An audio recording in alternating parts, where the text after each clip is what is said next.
Аз съм вратата. Който влезе през мене, ще се спаси.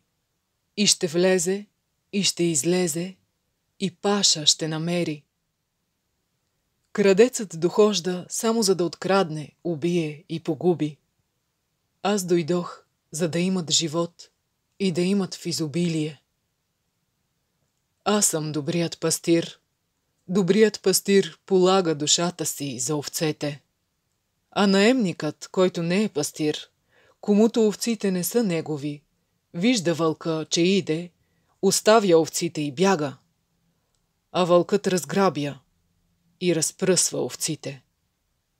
Наемникът пък бяга, защото е наемник и не го е грижа за овците. Аз съм добрият пастир и познавам моите си, и моите ме познават. Както ме познава отец, тъй и аз познавам отца, и душата си полагам за овците.